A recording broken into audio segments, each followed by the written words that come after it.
Chama atenção que todo mundo já falou aqui, mas essa escola tem um papel muito, muito, muito importante na formação de capital humano na área de modelagem no Brasil. Eu acho, do meu conhecimento, eu acho que é a melhor, ou uma das melhores, com certeza. E ela tem essa particularidade de integrar essa questão didática, como a palestra de agora, com a questão científica, que eu acho que faz os alunos entenderem o contexto e as aplicações e o futuro das aplicações das coisas que estão acontecendo nessa área. Então, ela é muito particular e muito interessante nesse sentido. Então, hoje eu vou apresentar essa palestra aqui sobre coisas mais fundamentais de dinâmica molecular, que são os campos de força clássico, e amanhã eu vou ter o prazer de apresentar uma palestra sobre a minha pesquisa, que usa tudo isso, né, no contexto do nosso trabalho cotidiano. Então, deixa eu entender como é que funciona isso. Ah, ixi.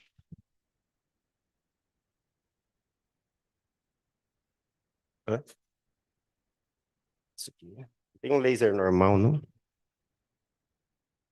Bom, tá descompensado. O de baixo? Não, o de baixo eu passo o slide, mas... Não, eu quero o laser mesmo. Bom, ele tá meio... Bom, tudo bem. A gente vai se virar. Bom, a gente vai falar de campos de força clássicos em simulação de dinâmica molecular, que é uma coisa um dos aspectos essenciais de toda simulação. Primeiro vamos entender rapidinho qual que é o princípio de uma simulação clássica, né? Para a gente entender como os objetos se movem de maneira clássica, a gente precisa de duas coisas. A gente precisa primeiro de entender como os objetos interagem. Então, se a gente tivesse, por exemplo, uma simulação planetária, é muito fácil. Os objetos interagem através de uma força gravitacional. E a força gravitacional, ela é muito simples, ela é uma constante vezes o produto das massas dividido pelo quadrado da distância. Então a gente sabe calcular como planetas interagem entre si. Se a gente conhecer quais são as posições e as velocidades iniciais desses planetas em um determinado instante do tempo, a gente consegue prever onde esses planetas vão estar no futuro, integrando as equações de movimento newtonianas da mecânica clássica. Então, sabendo as forças, dadas as posições dos planetas, a gente consegue calcular as forças, calculando as forças num determinado instante de tempo, a gente consegue calcular as acelerações pela segunda lei de Newton. Em seguida, sabendo as acelerações, a gente consegue propagar as velocidades num instante de tempo posterior, aqui usando essa formulinha que a gente aprende no colegial, a gente não usa exatamente isso nas simulações nossas, mas é quase isso. A gente propaga as velocidades num instante de tempo posterior e as posições também num instante de tempo posterior, usando mecânica clássica, usando a propagação das leis de Newton, das posições e das velocidades, usando as leis de Newton da mecânica clássica. Uma simulação de moléculas, na verdade, é bem mais complicada do que uma simulação de planetas, porque no lugar da força gravitacional, a gente tem interações intra e intermoleculares que são muito mais complicadas do que as interações gravitacionais. Além disso, em planetas a gente algumas vezes pode querer calcular trajetórias precisas, ou seja, a gente quer saber quando é o próximo eclipse ou quando o cometa vai passar por aqui por perto. Em simulações de sistemas moleculares, a gente quer calcular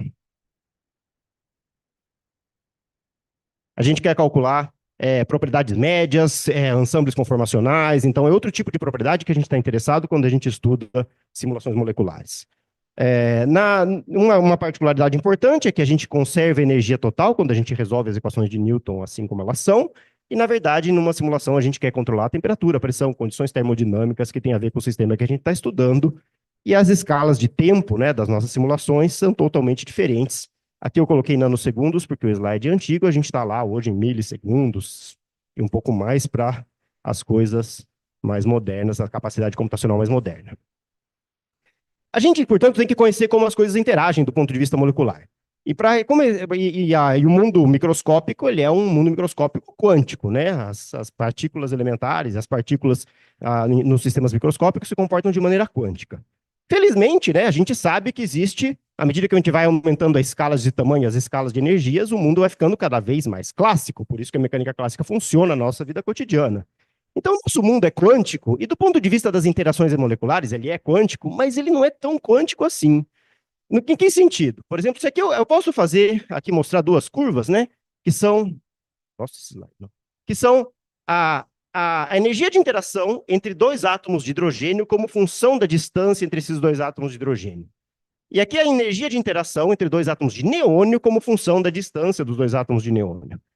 E o que a gente vê é que essas energias estão calculadas usando mecânica quântica. Então, você coloca dois átomos de hidrogênio a diferentes distâncias, faz um cálculo da estrutura eletrônica, vê qual que é a energia daquela configuração, e você pode fazer um gráfico da energia como função da distância. E uma característica que as duas curvas têm, dois átomos de hidrogênio ou dois átomos de neônio interagindo, é que elas têm um formato simples.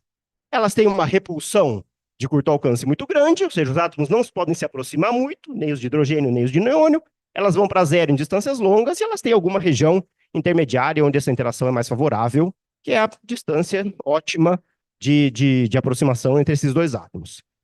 A diferença dessas duas curvas, né? Bom, então, antes disso, né, a gente poderia, então, em vez de fazer um cálculo quântico para obter essas curvas cada vez que eu quiser conhecer qual que é a energia de interação entre dois átomos de hidrogênio ou dois átomos de neônio, eu posso pegar e ajustar uma funçãozinha qualquer que tenha mais ou menos o formato daquela curva, e uma boa aproximação para essas curvas é conhecido como potencial de Morse, que não importa muito a fórmula.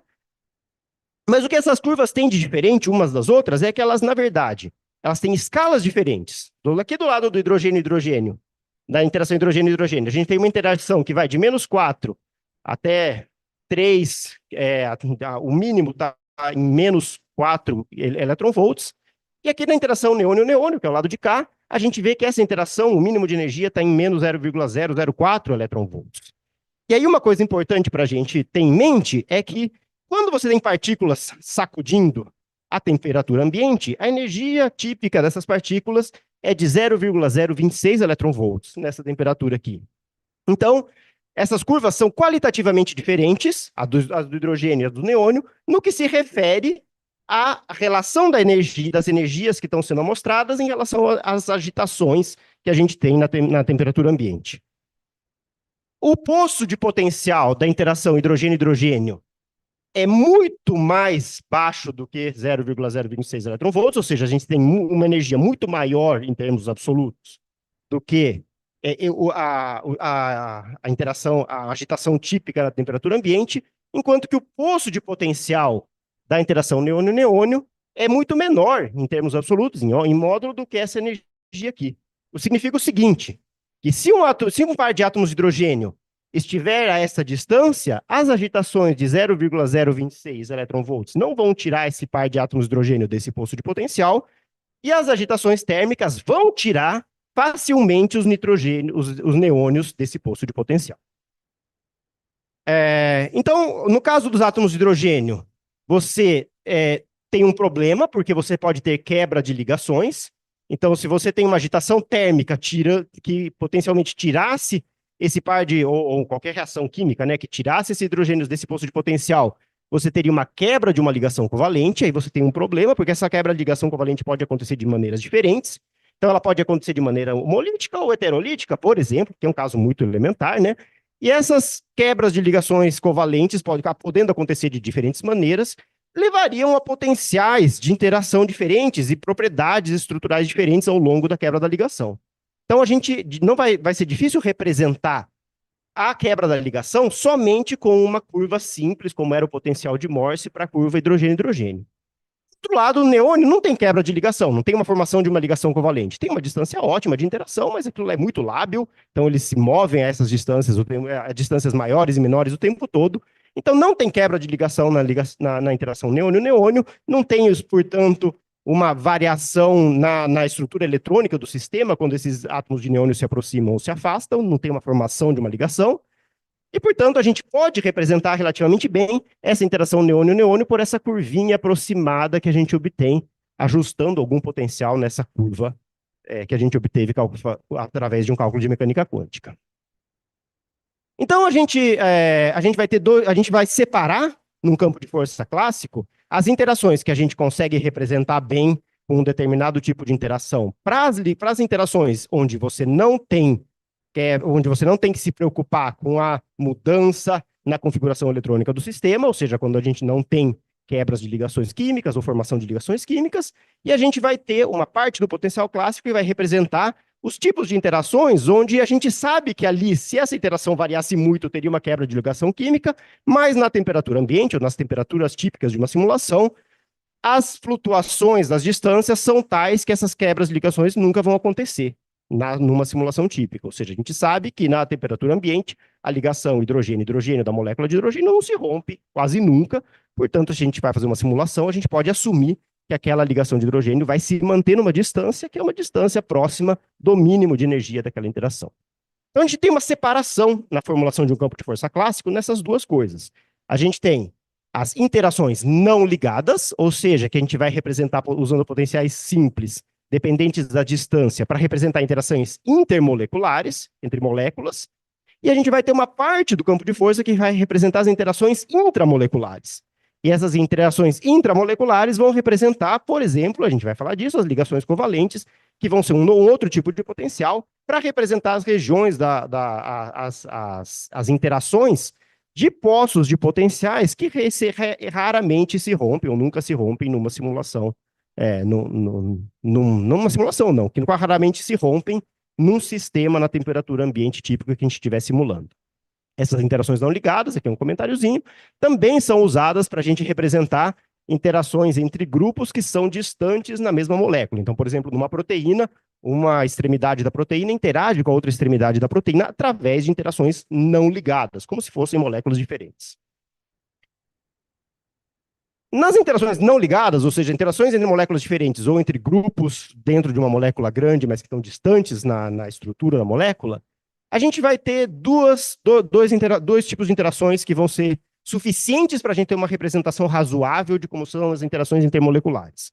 A primeira são a representação das forças de London, que representam de maneira geral o que a gente aprende lá no colégio, que são as forças de Van der Waals, que representam as interações do tipo de polo induzido, a repulsão de curto alcance que impede a sobreposição das nuvens eletrônicas, então os átomos não podem se sobrepor. E esses tipos de interações, eles podem ser modelados por uma função que chama uma função de Lennard-Jones, que tem essa cara aqui. Ela é uma função que tem um crescimento muito rápido em distâncias muito curtas, que é esse termo sigma sobre r elevado a 12, então isso aqui cresce muito rápido com a 12ª potência em distâncias muito curtas, e tem um termo que tem uma contribuição negativa, portanto favorável, que vai causar que esse crescimento em curtas distâncias, em algum momento, vai ser dominado pela essa interação negativa, então isso aqui vai ser, o crescimento vai diminuir até que vai ter um posto de potencial, e em longas distâncias esse potencial vai para zero, porque a distância, o R, vai para infinito. Então, a gente tem uma componente atrativa nesse potencial, que tem essa componente R a sexta. Isso aqui a gente pode mostrar que é assim mesmo, quando você tem dipolos flutuantes em grande velocidade. E esse termo R a 12, na verdade, se a gente fosse tomar cuidado formal, ele deveria ser um termo um crescimento exponencial, mas do ponto de vista computacional é muito mais conveniente que ele seja esse termo a 12, porque ele é isso aqui ao quadrado, e isso fica muito mais rápido de calcular, e é suficientemente bom para a gente representar as interações de Van der Waals. E aqui tem uma coisa importante, né? De como vocês vão encontrar esses potenciais definidos e escritos em cada programa de simulação, em cada campo de força de simulação, né? A gente vai definir classes de átomos. Então, a gente tem, na determinada molécula, oxigênios, hidrogênios, e a gente vai classificar esses átomos em classes, e essas classes de átomos, a gente vai dar exemplos um pouco mais para frente, vão possuir parâmetros, epsilon e sigma, que quando forem combinados por pares, vão determinar os epsilon e os sigmas específicos dessa interação. Então, isso aqui é uma distância entre um par de átomos, então esse epsilon é um epsilon associado a um par de átomos, esse sigma é um sigma associado a um par de átomos. Só que os átomos são átomos de moléculas, a gente vai definir classes para os átomos das moléculas, para as quais a gente vai definir parâmetros epsilon e sigma e usar regras de combinação para poder calcular essa interação. Além da interação de Van der Waals, a gente tem, obviamente, a interação eletrostática. Então, quando a gente faz um campo de força clássico, a gente atribui a cada átomo, por exemplo, aqui uma moleculinha de água, a cada átomo a gente atribui uma carga parcial diferente. Então, por exemplo, nos dois hidrogênios da molécula de água, eles são levemente positivos, e o oxigênio é levemente negativo, compensando a carga positiva dos hidrogênios. E agora, bom, como esses átomos agora vão ter cargas pontuais centradas aí no centro desses átomos, a gente pode calcular o potencial eletrostático clássico, regular, entre os átomos dessa molécula e os átomos de qualquer outra molécula do sistema. Potencial eletrostático clássico é um potencial que depende do produto das cargas, inversamente proporcional à distância, e a gente vai atribuir cargas aos átomos, e agora a gente vai atribuir as cargas aos átomos, aqui tem uma questão de notação, para cada tipo de átomo, que é diferente de cada classe de átomo, e a gente vai falar disso depois, porque, na verdade, as cargas são uma coisa mais variáveis, são mais sensíveis ao ambiente molecular do que as classes. Os tipos de átomos vão ter que ser usados para definição de cargas de maneira menos geral, né? Então, como as cargas são mais sensíveis a esses ambientes moleculares, a gente vai ter que calcular cargas com mais variabilidade do que a gente precisa calcular parâmetros de Van der Waals, e por isso a gente usa uma nova notação, que é atribuir tipos de átomos às moléculas. Vamos dar um exemplo disso. Então, além disso, a gente vai ter, por exemplo, então a gente tem aqui nas interações não ligadas um exemplo disso que eu estava falando, né? A gente tem, por exemplo, um campo de força, esse campo de força é um exemplinho do campo de força Charme, e se você vai encontrar lá no campo de força Charme a definição de um átomo de serina, por exemplo, uma cadeia lateral de um aminoácido de serina, e aqui você vai ter que dizer, olha, existe um átomo que tem o tipo OG e a classe OH1, e esse átomo tem uma carga de menos 0,66. Então, é o oxigênio da cadeia lateral da serina, que é esse aqui, tá? Então, ele tem o tipo OG, classe OH1, e ele tem essa carga. E a tirosina, olha lá, a serina de cima, né? E a tirosina, que é esse átomo aqui, o oxigênio da cadeia lateral da tirosina tem um tipo OH, portanto, um tipo diferente do tipo OG do átomo de oxigênio da serina. Você tem a mesma classe de átomo, e o que isso significa? Significa que os parâmetros de Van der Waals para esse átomo são os mesmos nas duas moléculas. Então, você tem os mesmos parâmetros de Van der Waals, epsilon e sigma daquela equação de Lennard-Jones, para esses dois átomos aqui. Só que as cargas são diferentes, porque você calcula as cargas para essas duas moléculas, usando cálculos quânticos, e percebe que você precisa de cargas ligeiramente diferentes, e, portanto, você tem que atribuir um tipo de átomo diferente que vai te permitir diferenciar a característica eletrostática de cada um desses átomos. A classe do átomo é a mesma, e essa classe tem esse potencial epsilon e esse potencial sigma, isso aqui é o raio, essencialmente, do átomo, que vai entrar na conta do campo de força na parte da contribuição de Van der Waals. Depois a gente mostra tudo isso junto, revisando. Então, quando a gente for calcular o potencial não ligado entre átomos desse sistema, a gente vai ter que pegar o sigma de cada átomo, que é o raio, essencialmente, de cada átomo, é o parâmetro do potencial de Van der Waals, que define a região na qual eles não podem se sobrepor. Então, você vai pegar o sigma de cada átomo, e aí você vai combinar o sigma de cada átomo de alguma maneira para obter o sigma que tem que ser colocado na equação de Van der Waals. Então, nesse caso aqui, a gente calculou a média aritmética dos sigmas, que vai ser colocado na posição do sigma IJ da equação de Van der Waals, e a média geométrica dos épsilons, e aí isso aqui vai entrar nesse componente aqui do potencial de Van der Waals. Essas formas de combinar os sigmas e os épsilons são dependentes de como você decidiu parametrizar o seu campo de força. Então, são chamadas de regras de combinação. Essas que eu estou mostrando são as regras de combinação do campo de força Charme. Então, o campo de força foi todo parametrizado usando essas regras de combinação, portanto, é o que você tem que usar para usar esse campo de força. E a esse potencial de Van der Waals, a gente soma a componente eletrostática, que aqui vão entrar as cargas, e aí você tem o produto das cargas, e as cargas são definidas para cada tipo de átomo. Tá? Então, a gente tem parâmetros epsilon e sigma definidos para classes de átomos, e parâmetros cargas parciais definidas para cada tipo de átomo. E aí, nas interações ligadas, né, é aquela situação onde você tem interações, né, dentro da sua molécula, onde elas são suficientemente fortes para que você não vai ter ruptura de ligações na temperatura ambiente normal. Então, a gente vai assumir que essas ligações não vão se romper mesmo, e nesse caso, como é comum, a gente vai aproximar esse poço de potencial por um potencial harmônico. Então, a gente vai representar uma ligação covalente, não permitindo que ela se rompa, mas representando aquele poço de potencial como potencial harmônico. Um potencial harmônico é uma função quadrática, né, que tem uma constante de força associada àquela mola que está representando a interação entre as duas partículas, e a gente tem a distância entre as partículas menos a distância de mínimo de energia dessa mola. Então, à medida que a mola se afasta dessa distância de equilíbrio, a energia aumenta, e ela aumenta infinitamente para os dois lados, então você não pode ter ruptura de ligações. Então, essa mola vai sempre oscilar em torno da distância de equilíbrio da ligação da ligação covalente. Esse potencial harmônico é uma boa aproximação para grande parte das interações covalentes que a gente tem em moléculas comuns. Essas ligações covalentes são raramente rompidas na temperatura ambiente, porque o poço de potencial é muito mais profundo do que as flutuações, a energia típica de uma flutuação térmica. Então, elas não se rompem, então a gente pode fazer essa aproximação. E esses parâmetros, as constantes de força e as distâncias de equilíbrio dessas ligações, geralmente são definidas, e nesse caso é o campo de força-charme, a partir das classes dos átomos. Então, aqui a gente tem um tipo de carbono ligado a outro tipo de carbono, uma classe de um átomo de carbono, ligado a uma outra classe de átomos de carbono, que tem a sua constante de força característica.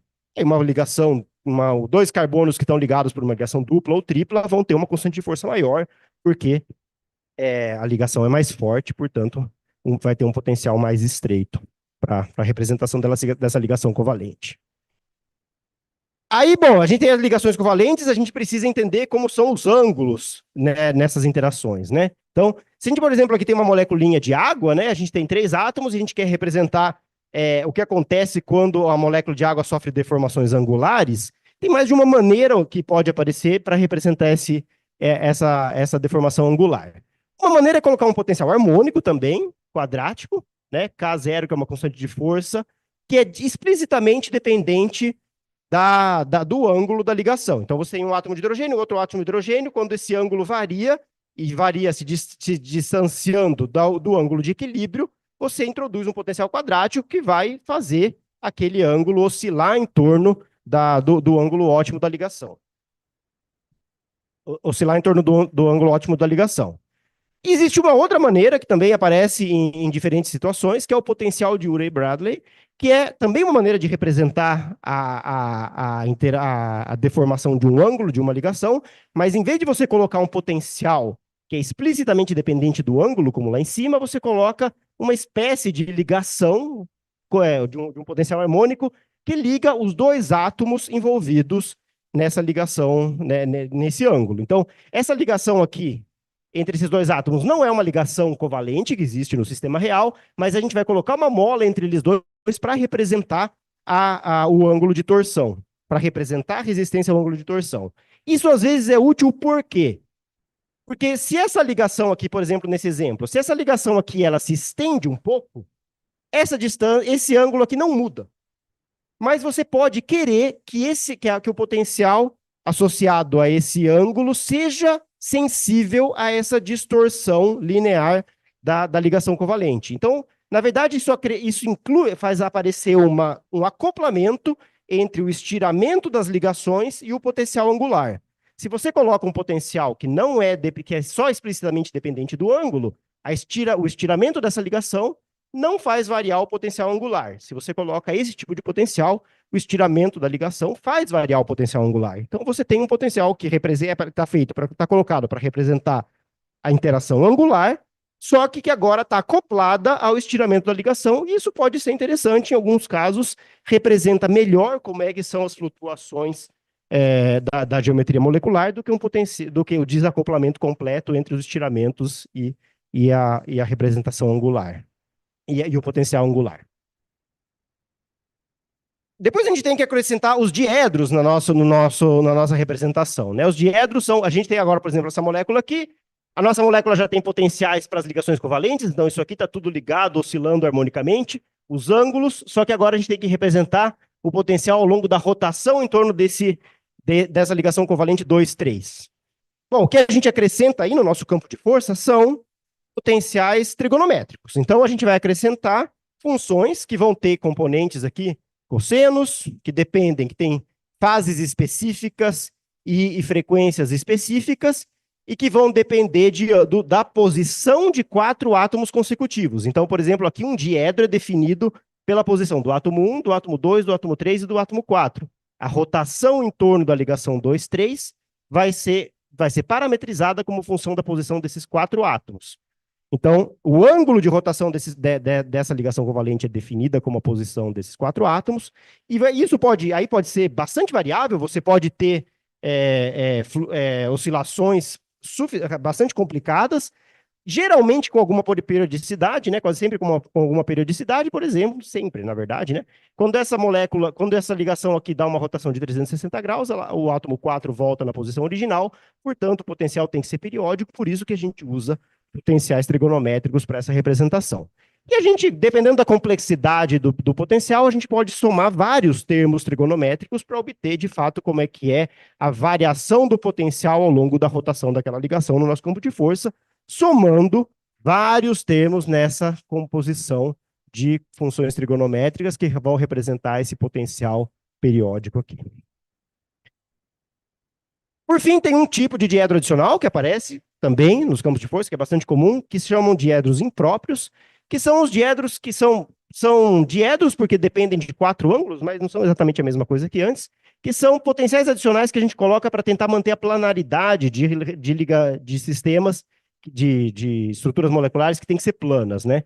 Então, por exemplo, aqui a gente tem uma estrutura que pode sofrer uma deformação fora do plano, e a gente quer penalizar essa deformação fora do plano, colocando um potencial que tente manter ela de maneira planar. Isso acontece, por exemplo, nas ligações peptídicas, onde você tem uma conjugação, né, uma deslocalização eletrônica, que introduz uma tendência ao conjunto da ligação peptídica ficar plano. Então, a gente coloca um potencial que penaliza as deformações fora do plano daqueles 4 átomos lá. Isso são conhecidos como os diedros impróprios e são importantes também para representar vários tipos de estruturas moleculares, em particular quando você tem alguma deslocalização eletrônica, como a que tem na ligação peptídica. Então, a gente falou de um monte de termos, né? Então, a gente vai agora somar tudo e definir o que a gente chama do campo de força de uma simulação de dinâmica molecular. Então, você tem um potencial, né, que vai ser uma conta, que vai ser dependente das posições dos átomos do sistema. Então, esse potencial vai ser uma soma sobre todas as ligações covalentes das constantes de força dessas ligações multiplicadas pela distância entre os átomos envolvidos em cada ligação, menos a distância de equilíbrio ao quadrado. Mais soma sobre todos os ângulos, e aqui esses ângulos são dependentes da posição de 3 átomos. Eu estou colocando o ângulo, mas o ângulo, na verdade, é implicitamente da posição de 3 átomos do sistema que estão ligados covalentemente. A gente tem os termos de Urey-Bradley, que podem ser uma componente adicional, a componente adicional para a parte angular. A gente tem a soma de todos os diedros, e aqui esse φ, que é esse ângulo entre entre os átomos, esse φ é dependente das posições. Aqui a gente tem os diedros impróprios, e por fim, toda a parte dependente das distâncias entre os átomos, que são as partes das interações não ligadas. E aí a gente tem a soma de um monte de parâmetros que a gente precisa obter, que são, quais são as constantes de força dessas ligações? Quais são as constantes de força dos ângulos? Quais são as constantes de força dos diedros? Quais são as cargas? Quais são os parâmetros que a gente precisa colocar nessa equação para que esse potencial clássico, de fato, represente razoavelmente bem os movimentos moleculares? Isso vai aparecer nos campos de força de 2 maneiras. Primeiro, na forma de topologias, né? Então, primeiro a gente vai ter um arquivo nas nossas simulações que vai dizer, olha, quem está ligado com quem? Isso é um arquivo de topologia. Então, quem está ligado com quem? E em alguns casos, outros não. Junto com esse arquivo de topologia, você vai ter as cargas de todos os átomos daquela molécula. Então, aqui tem que estar ligado com quem e qual é a carga de cada átomo. E aí está dizendo aqui, ó, qual que é o tipo desse átomo, qual que é a classe desse átomo. E aí vai ter um outro arquivo, que é o arquivo de parâmetros, que vai dizer, olha, um átomo da classe C com um átomo da classe C tem uma ligação covalente que tem uma constante de força de 600 e uma distância de equilíbrio de 1,33. E vai ter arquivos enormes, onde vão estar listados todos esses parâmetros. E aí a pergunta é, de onde vieram todos esses parâmetros aqui, né? E aí esses parâmetros todos vieram do trabalho espetacular, exaustivo e cuidadoso de gente que faz isso bem, né? Que é um trabalho que merece muita, muita admiração, e todas as citações que de fato acabam recebendo quando alguém faz uma parametrização boa de um campo de força. E aqui, da outra vez eu já falei isso, eu tinha um slide, mas dessa vez não, mas uma pessoa que faz isso bem foi o Roberto Lins, que até colocou lá no slide dele que antes de 2003 ele fazia parametrização de carboidratos, né? Então é uma coisa muito importante, que é como fazer isso bem, né? Ou como obter todos esses parâmetros para de fato representar bem a interação entre moléculas de um sistema molecular. E como a gente faz isso, né? De maneira breve, né? Para a gente não se estender demais, a gente pode obter esses parâmetros fazendo cálculos de estrutura eletrônica, cálculos quânticos, e ajustando, por exemplo, o potencial eletrostático ao redor da estrutura, calculado quanticamente. Então, a gente obtém um mapa de potencial eletrostático em torno de uma estrutura molecular e a gente ajusta quais são as cargas que você precisa ter na minha molécula, representada classicamente, para o potencial eletrostático que eu calculei quanticamente ser razoavelmente bem aproximado pelo potencial eletrostático clássico calculado a partir da equação que é proporcional às cargas, inversamente proporcional ao quadrado das distâncias.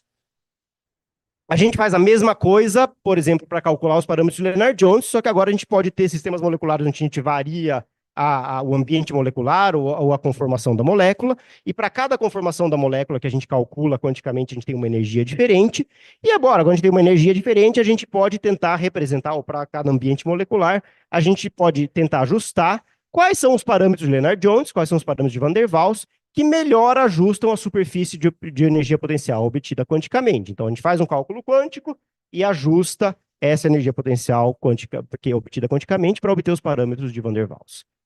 A gente vai fazer a mesma coisa para diedros, então faz cálculo de estrutura eletrônica para obter qual que é a variação da energia da molécula como função do ângulo de rotação dos diedros e ajusta o potencial clássico, que está aqui, que é uma formulinha simples trigonométrica, para ajustar esses potenciais de diedros. A gente pode fazer, ou alternativamente, a gente pode parametrizar essas coisas usando dados experimentais. Então, a gente pode usar dados experimentais, por exemplo, né, usar dados de infravermelho, que dão uma informação da constante de força das ligações covalentes. A gente pode usar dados de RMN para entender qual que deve ser, quais devem ser os parâmetros associados à rotação dos diedros. Dados de RMN permitem algum tipo de informação nesse sentido. A gente pode usar parâmetros bem mais macroscópicos, principalmente para parametrizar os parâmetros de Van der Waals. Por exemplo, a gente pode calcular, a gente pode ter medidas de entalpia de vaporização de moléculas. E do que depende a entalpia de vaporização de uma molécula? Depende da energia que ela tem no vácuo, que é na fase gasosa, e da energia que ela tem na fase líquida. Então, se você faz uma simulação da molécula na fase gasosa e calcula as energias, e faz uma simulação da molécula na fase líquida e calcula as energias, por essa diferença, em princípio, você pode obter a entalpia de vaporização. Então, você pode ajustar os parâmetros de Van der Waals do seu sistema para que a entalpia de vaporização calculada a partir dessas duas simulações te reproduza a entalpia de vaporização experimental. Então, tem campos de força que são parametrizados usando dados experimentais macroscópicos, como esse aqui, ou densidades e outras propriedades macroscópicas bem mais globais do sistema. Tem muitos campos de força populares, tá? Amber, Charme, OPLS, Gromo são campos de forças populares. Cada um tem uma filosofia de parametrização diferente, usam mais ou menos cálculos quânticos em diferentes contextos, diferentes dados experimentais. Então, você tem que saber como combinar esses campos de força ou não, de maneira que a sua simulação faça sentido. Então, aqui tem uma questão de conhecimento e cuidado em saber que campos de força podem ou não ser combinados, de que maneira, ou qual é a melhor maneira de obter simulações com um campo de força que seja autoconsistente. E todos esses campos de força têm a característica de que as energias os parâmetros são o mais transferíveis possíveis, o que significa que se você parametrizou uma moleculinha que tem uma cadeia lateral como essa aqui, que é uma fenila ligada a um grupo fenol aqui, né, uma fenila ligada numa hidroxila, se você agora tem uma nova molécula que tem um grupo parecido, em geral você quer não precisar reparametrizar tudo. Então, você provavelmente vai manter as mesmas classes de átomos para as moléculas e talvez vai ter que recalcular as cargas na sua nova molécula, mas existe uma certa transferibilidade dos parâmetros calculados em um sistema para um outro sistema, para que você não tenha que reparametrizar tudo todas as vezes. Por exemplo, se você vai simular proteínas, você não vai reparametrizar o campo de força para a sua proteína todas as vezes, já que todas as proteínas têm sequências diferentes e você quer reaproveitar a parametrização que já foi feita para cada aminoácido. Bom, eles são aditivos, mas isso é uma soma de termos, então isso é tranquilo. Então você vai somar todos os termos associados ao campo de força. Vou pular aí, porque eu estou um pouco curto no tempo.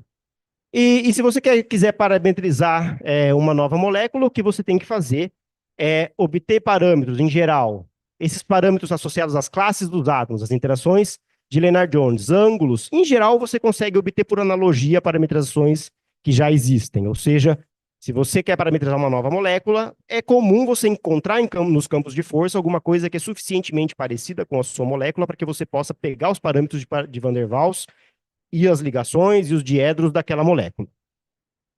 As cargas, em geral, sempre têm que ser recalculadas, porque elas dependem muito do ambiente atômico de cada átomo, e alguns diedros, comumente, também você percebe que não existe nenhuma analogia boa, e você tem que reparametrizar aquele diedro. E você tem que sempre ser muito cuidadoso com casos especiais. Olhe bem para sua molécula e veja se você não está assumindo uma analogia que não vale na prática, e você tem que testar isso depois no seu sistema. Então, por exemplo, você tem carboidratos, onde você. Carboidrato é só carbono e hidrogênio, não tem nem ligações duplas nem nada. Parece fácil, mas na verdade não é. O equilíbrio conformacional dos carboidratos é super complicado e você precisa de uma parametrização muito especial para que os carboidratos sejam bem representados. E se você tem átomos estranhos na sua molécula, mais ainda você tem que tomar esse cuidado, ou cargas muito grandes, por exemplo, em líquidos iônicos, é comum você precisar parametrizações especializadas para o sistema que você está estudando. E a qualidade da sua simulação, obviamente, vai depender da qualidade dos parâmetros que você usa. Então, tem ferramentas para auxiliar essas parametrizações, diversas. Agora, acho que tem outras novas, então, que fazem essa parte das analogias dos parâmetros de maneira automática. Esses são alguns exemplos. E o que tem, para terminar, só para mencionar de maneira geral, eu até vou um pouquinho além do tempo já, que existem variações de campos de força clássicos que são úteis em diferentes contextos. Por exemplo, existem campos de força reativos, ou seja, que assumem que você pode inclusive simular quebra de ligações, mas ainda usando potenciais clássicos. O mais famoso dele é o ReaxFF, que serve para algumas coisas, e não para tudo, mas tem situações onde essa reatividade é interessante. Tem campos de forças polarizáveis, ou seja, que as cargas da sua molécula podem flutuar em função do ambiente, e esses são muito importantes para simular sistemas que são polarizáveis ou que têm ambientes muito carregados, por exemplo, líquidos iônicos. Você tem campos de força que representam um sistema de maneira mais aproximada do que atomística. A gente já tirou os elétrons quando foi para a parte clássica, agora a gente pode tirar parte dos átomos e fazer uma simulação mais aproximada ainda, onde a gente faz. Cada grupo de átomos é uma molécula, representa um sítio só de interação. Isso é um campo de força coarse-grained. Um exemplo deles, desenvolvido por colegas nossos lá do Uruguai, é o CIRA. Não é o mais famoso, mas ele é da América do Sul, então tá aqui. Tá? Então, e tem campos de força baseados em estrutura, onde você tem uma colar de pérola só. Você tem campos de força onde você vai usar solvente implícito, isso é toda uma outra história. E agora, que é o mais moderno, eu não sei se eu chamaria isso de campo de força clássico, são campos de força ajustados usando redes neurais, sendo que o mais famoso é o desenvolvido pelo Adrian Reuteberg, em 2019, a primeira versão dele, onde você faz um monte de cálculos de estrutura eletrônica e treina uma rede neural para prever qual que é a interação entre moléculas novas através dessa rede neural. Não sei nem se isso seria um campo de força clássico, porque você está fazendo um ajuste direto da superfície de energia potencial quântica, né?